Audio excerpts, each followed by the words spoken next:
Pues un placer estar aquí con todas vosotras y vosotros, y muchas gracias a Podemos por haberme invitado a participar. Voy a empezar quedándome con una de las cosas que ha dicho Echenique en relación a que el que quiere lanzar un bulo necesita una fuente para, de alguna manera, esquivar, ¿no?, a la justicia, esquivar alguna acción judicial por haber lanzado este bulo, ¿no? Y yo creo que eso es un elemento clave que se viene utilizando por parte de multitud de miembros de lo que yo llamo el sindicato del bulo, que es utilizar una supuesta fuente que le ha dado una información en exclusiva y que con ello pues ya puede difundirla siendo esa fuente anónima, ¿no? Y utilizando luego ese hábito que tenemos los periodistas de plantear que tenemos que proteger a nuestras fuentes y por tanto no podemos revelar su identidad. Lo que ocurre es que, siendo cierto eso, nuestra fuente anónima implica el que, por ser anónima, quien nos la jugamos somos nosotros, los periodistas, los que damos la difusión de la información. Si lo que nuestra fuente anónima ha dicho es mentira, no es nuestra fuente anónima la que asume el riesgo de lo que publicamos, sino que somos nosotros, en contra de lo que piensan muchos, en contra de lo que yo creo que piensa la inmensa mayoría de la gente hoy en día. Y lo hemos visto muy recientemente con un partido que ahora está viviendo cosas similares a las que ha vivido Podemos durante muchísimos años, ¿no? El Partido Socialista ha sido objeto por parte de Objective hace unos días de una información por parte de fuentes anónimas en las que pues aparecía alguien en la sede del PSOE con 60.000 euros, creo que eran, ¿no?, en una bolsa. La fuente es anónima, la información, por tanto, es válida. ¿Podría actuarse contra quien ha publicado la información en los tribunales precisamente por haber publicado una difamación? Está acusando al Partido Socialista de un delito, igual que se ha acusado a Podemos de multitud de delitos y a muchísimas personas del ámbito de la izquierda, seamos o no miembros de partidos políticos. Pues realmente no es así. La ley no permite utilizar una fuente anónima para lanzar una acusación de un hecho delictivo o de un hecho ilícito, ¿no? Bueno, para que haga publicidad al agua, hago publicidad yo. Esto es una de las cosas que cuento en mi libro. A ver si me deja el agua.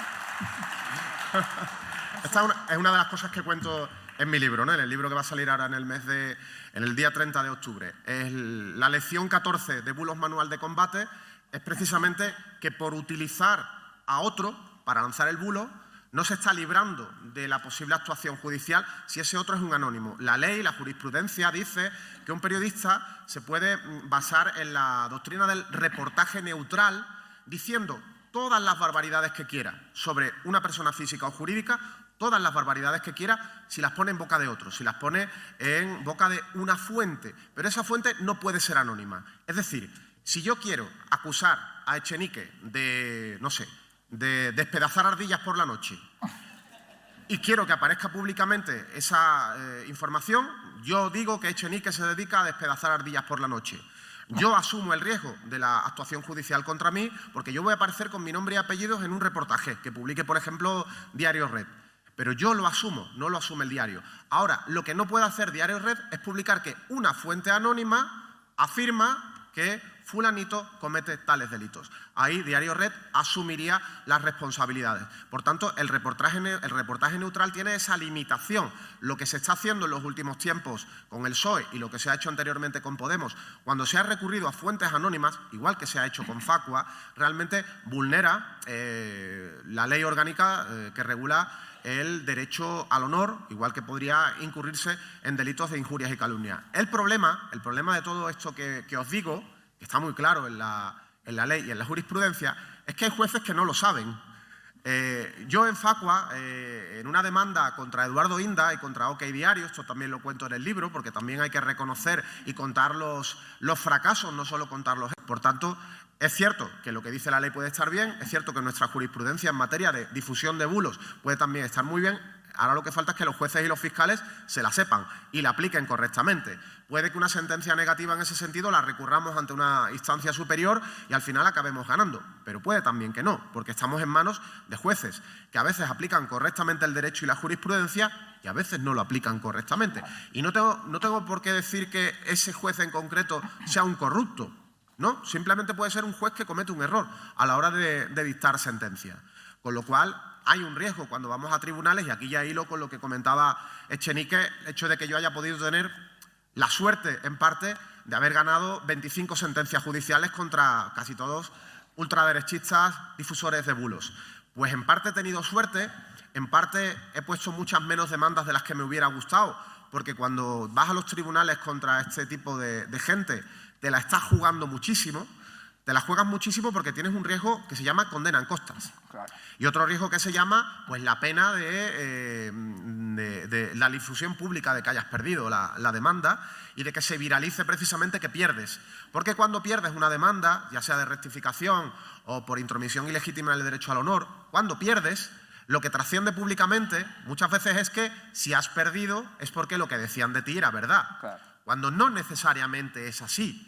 Has perdido porque lo que han dicho de ti, que no necesariamente tiene que ser de verdad, según el juez, no alcanza o bien el tipo delictivo de injurias y calumnias o bien no alcanza el supuesto de intromisión ilegítima contra el derecho al honor. Os pongo un ejemplo muy básico. Imaginad que alguien os llama o me llama sinvergüenza o nos llama golfo. No lo somos, podríamos sentirnos víctimas de un atentado contra nuestro derecho al honor, pero puede que un juez entienda que llamarte sinvergüenza por parte de una cuenta de Twitter con 500 seguidores y que apenas se haya viralizado el mensaje no tiene entidad suficiente como para que haya una condena por intromisión ilegítima en el derecho al honor. Yo tengo una sentencia contra un tipo que me llamo Golfo y está condenado por llamarme Golfo. Lo que ocurre es que a la vez de Golfo me llamó 17 cosas más, a lo largo de 57 tweets, sostenidos en el tiempo durante muchos meses. Por tanto, hay veces que se gana con algo y hay veces que se pierde con lo mismo, porque todo depende del contexto, de la frecuencia, de que haya dicho más cosas, pero en mi sentencia el juez condena expresamente por haberme llamado Golfo. Yo estoy seguro que si denuncio a cualquier persona que me llame Golfo, únicamente Golfo, una sola vez, no va a haber condena, no va a tener entidad suficiente. Bueno, pues, para valorar si vas a los tribunales contra quien te difama, porque el bulo muchísimas veces es una difamación, es mentir sobre ti, dañar tu imagen, tu reputación, tu imagen pública, hay que medir muchísimo y eso es lo que yo vengo haciendo pues desde hace una década, cuando empecé, por desgracia, a tenerme que enfrentar contra gente de la ultraderecha que se dedicaba a difundir bulos sobre Facua, sobre mí y sobre mi familia. Yo empecé batallando con Luis Pineda de Ausbank y Manos Limpias. Empecé por ahí, con 2 demandas por intromisión ilegítima en mi derecho al honor. Las 2 las gané. Fueron además sentencias pioneras, la primera de ellas a nivel mundial incluso, porque fue la primera vez que a un tipo se le condenaba a tuitear 30 veces durante 30 días el fallo de la sentencia. Eso no había ocurrido nunca. Y además luego también fue pionero el cumplimiento de la sentencia porque fue la primera vez que a un preso se le habilitaba una sala con conexión a Internet para que cada tarde fuera a conectarse a Twitter y publicar esa condena. Bueno, fue un elemento también, digamos, divertido y novedoso de la sentencia. Luego hemos tenido otras también, las ha tenido Facua, una sentencia contra Ausbank y Luis Pineda también, por el hecho de haber publicado carteles donde a mí y a mi organización nos llamaba delincuentes, nos presentaba como los enemigos públicos número 1. La sentencia que logramos, si bien no fue una indemnización espectacular en cuanto a su cuantía, creo que eran en torno a 15.000 euros, pero incluyó algo que se nos ocurrió, que pues tuviera que, igual que había llenado las calles de carteles con mi cara y con la imagen de Facua para difamarnos, pues tenía que llenar las calles de carteles con el fallo de la sentencia. Eso ha ocurrido hace pocos meses. Hemos conseguido por fin que se aplicara la sentencia tras un acuerdo que alcanzamos con Luis Pineda, una vez que ya llevaba tiempo fuera de la cárcel y se le acabó absolviendo por los delitos de los que se le había condenado. Llegamos al acuerdo y ese acuerdo incluía pues, que efectivamente iba a cumplir el que en un número determinado de marquesinas de soportes del mobiliario urbano, en Sevilla concretamente, que fue el epicentro de su campaña de difamación contra nosotros, pues hubieron carteles con el fallo de la sentencia. Primera vez en la historia, a nivel mundial, que la cartelería de grandísimas dimensiones de las calles de una ciudad, pues tiene carteles con un fallo judicial, con una condena por difamación. Y bueno, así hay muchísimos ejemplos, ¿no? Muchísimos ejemplos a lo largo del tiempo de cómo yo, insisto, he tenido la suerte, aunque también, bueno, ha sido darle muchas vueltas a la cabeza de qué demandar, qué no demandar, cuándo hacerlo, cuándo contarlo, cuándo esperar ha habido causas en las que me he esperado hasta 4 años para poner la demanda, como ha ocurrido con la que le he puesto al Vice Pérez el pasado mes de mayo, y ya veremos qué ocurre. Pero todo esto ha sido fruto de valorar que, primero, cuando te difaman, sea a ti como persona, sea una organización, sea un partido político, lo primero que hay que hacer es dar la cara. Es decir, no esconderte. Cuando no tienes nada que ocultar, no tienes por qué esconderte, puedes dar la cara. Sobre todo si ha habido una gran difusión pública de la difamación. Dar la cara desmontando el bulo, desmontando las mentiras, que es una de las cuestiones claves que planteo en el libro, ¿no? Si hay una campaña de difamación contra ti que está teniendo una resonancia mediática importante, sal de inmediato, da la cara, cuenta la verdad, desmonta el bulo. Y si puedes desmontar el bulo al máximo nivel, hazlo. Si puedes ridiculizar al que ha lanzado el bulo contra ti, ridiculízalo. Y si se trata de alguien que llega al extremo de estar obsesionado contigo y tienes capacidad de hacerlo, agótalo a demandas judiciales, que es lo que he hecho yo, por ejemplo, con Javier Negre. Javier Negre, en 2020, puso en marcha un programa de televisión que se llamaba Facua al Descubierto. Decía que iba a desmontar el chiringuito Facua y que iba a acabar con el Condenas Rubén Sánchez. Quiso llamarme a mí, quiso hacer una portabilidad del apelativo con el que se conoce a Negre, quiso pasármelo a mí, no lo consiguió. También se lo intentó pasar a Echenique, lo llamó el Condena y tampoco lo consiguió. Sobre todo porque después de esa famosa condena que tiene Negre, por la que a una mujer víctima de malos tratos pues llegó casi a la coacción en la forma de intentar obligarla a darle una entrevista, luego publicó declaraciones que no eran tales, etcétera. Con eso se ganó el apelativo del Condenas.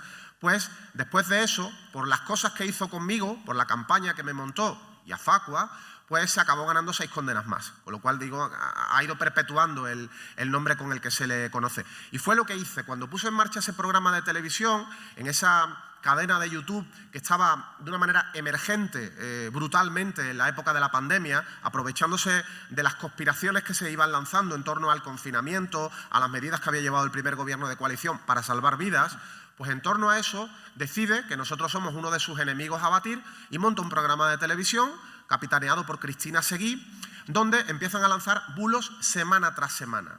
Lo que no se esperaba Negre es que, primero, yo le iba a desmontar cada uno de los bulos a través de mi red, digamos la fundamental vía de comunicación que tengo en una red social que es Twitter, donde más seguidores tengo, pues empecé a desmontarle los bulos y empecé a ridiculizarle los bulos. Llegó a decir que Facua estaba subvencionada por el Ayuntamiento de Vallecas. En Vallecas no hay ayuntamientos desde hace muchas décadas, ¿no?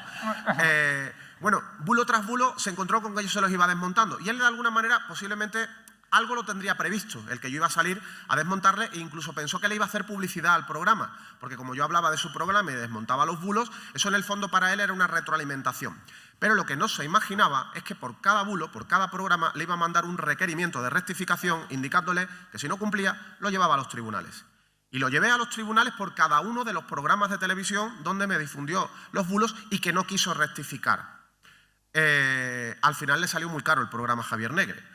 Se ha gastado un pastizal en abogados y lo que tampoco se esperaba es que además se va a gastar una pasta en condenas en costas. Porque esas demandas de rectificación son demandas muy simples que no hace falta ni siquiera, no es obligatorio que vayas con abogado ni procurador.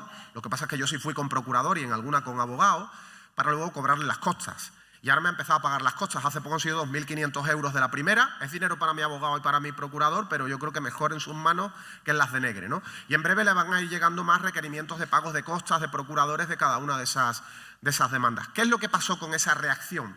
Pues que llegó el agotamiento de Negre. Un programa de televisión que él pensaba que iba a tener mucha audiencia, mucha repercusión, que iba a desmontar uno de los principales chiringuitos de la izquierda subvencionada, como nos llaman, pues al final no solo le salió el tiro por la culata, sino que tuvo que agachar la cabeza, retirar el programa de la parrilla de EDATV y tuvo más difusión los bulos del programa que el programa en sí. Tuvieron más difusión las sentencias judiciales contra Negre y las rectificaciones que tuvo que emitir que el programa en sí y que las difamaciones que lanzaba contra Facua.